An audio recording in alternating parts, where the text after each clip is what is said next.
जय श्री कृष्ण। आपका मेरी चैनल में स्वागत है। आज हम बात करेंगे महाकाली माता के पावागढ़ मंदिर के इतिहास एवं अनसुनी बातों के बारे में संपूर्ण माहिती प्रदान करूंगा। महाकाली माता का प्रसिद्ध मंदिर भारत देश के गुजरात राज्य के पंचमहाल जिले के विंध्याचल पर्वतमाला की पहाड़ी की चोटी पर पावागढ़ मंदिर बना हुआ है। इस मंदिर का निर्माण 11वीं शताब्दी में किया गया था। इस मंदिर के शिखर को 15वीं शताब्दी में मुस्लिम आक्रमणकारी सुल्तान महमूद बेगड़ा द्वारा चंपानेर पर हमले के दौरान ध्वस्त कर दिया गया था। इसके साथ ही वहां पीर सदन शाह की दरगाह बनाई गई थी। तब से मंदिर का शिखर खंडित था। महाकाली माता का यह मंदिर मां के प्रसिद्ध शक्तिपीठों में से एक है। शक्तिपीठ उन पूजा स्थलों को कहा जाता है जहां सती माता पार्वती जी के अंग गिरे थे।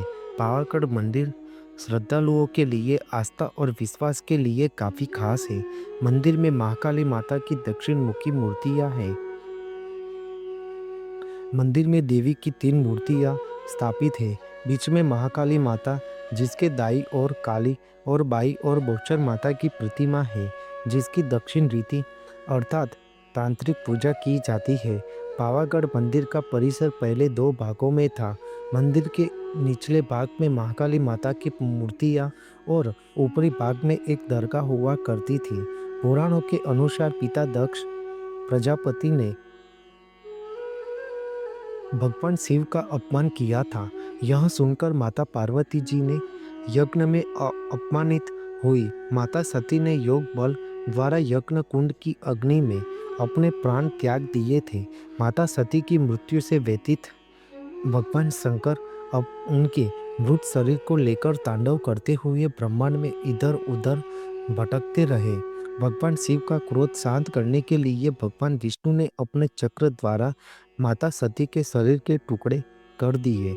इस समय माता सती के अंग जहाँ जहाँ गिरे वही शक्तिपीठ बन गए। माना जाता है कि पावागढ़ में माता सती की दाहिने पैर की उंगलियां गिरी थी। इस पहाड़ी को गुरु विश्वामित्री से भी जोड़ा जाता है। कहा जाता है कि गुरु विश्वामित्री ने यहाँ महाकाली माता की तपस्या की थी। कहा जाता है कि उन्होंने महाकाली माता की मूर्ति को विश्वामित्री ने ही प्रतिष्ठित किया था। कब यहाँ बनने वाली नदी का नामकरण भी उन्हीं के नाम पर विश्वामित्री किया गया है। पावागढ़ पर्वत पर ज्वालामुखी केंद्र है। वहाँ फटने के कारण वहाँ दुधिया, झांसिया और तेलिया तालाब का निर्माण हुआ है। चारों तरफ खाइयों से घिरे होने के कारण यहाँ हवा का वेग भी चौतरफा था। काफ़ी ऊंचाई पर बने इस दुर्गम मंदिर की चढ़ाई बेहद कठिन है। अब सरकार ने यहाँ रोपवे की सुविधा उपलब्ध करवा दी है, जिसके जरिए आप पहाड़ी तक आसानी से पहुँच सकते हैं।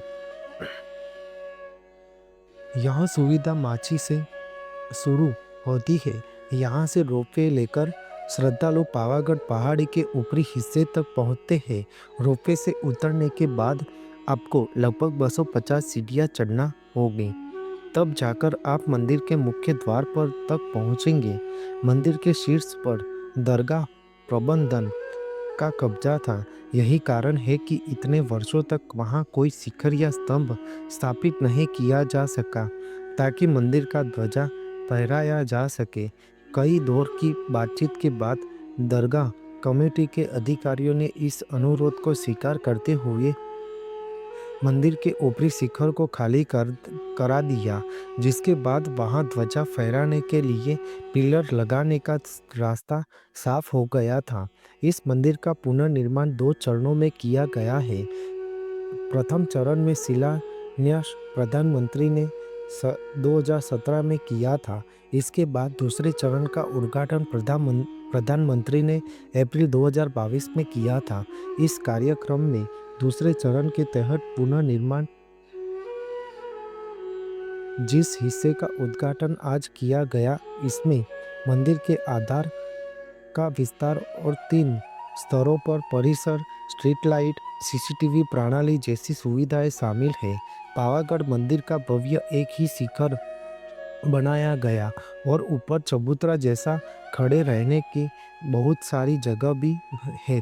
वहीं मंदिर के शिखर पर ध्वज फहराते हुए पीएम ने कहा कि ये शिखर ध्वज केवल हमारी आस्था और अध्यात्म का ही प्रतीक नहीं है, ये इस बात का भी प्रतीक है कि सदियां बदलती है, युग बदलते हैं, लेकिन आस्था का शिखर शाश्वत रहता है। पीएम ने कहा कि आज का ये पल मेरे अंतर्मन को विशेष आनंद से भर देता है। उन्होंने कहा कि कल्पना कर सकते हैं कि 5वीं शताब्दी के बाद भी और आज़ादी के 75 साल के बाद तक माँ काली के शिखर पर ध्वजा नहीं फहरी थी। आज ध्वजा फहरी है। इसके साथ ही यूनेस्को ने इस मंदिर को विश्व धरोहर की सूची में शामिल किया गया है। चैत्री और आशो नवरात्रि के समय इस मंदिर में श्रद्धालुओं की बहुत भीड़ उमड़ती है। लोगों की यहाँ माँ काली माता पर गहरी आस्था है। उनका मानना है कि यहाँ दर्शन करने से माता रानी उनकी सब मुराद पूरी करती है।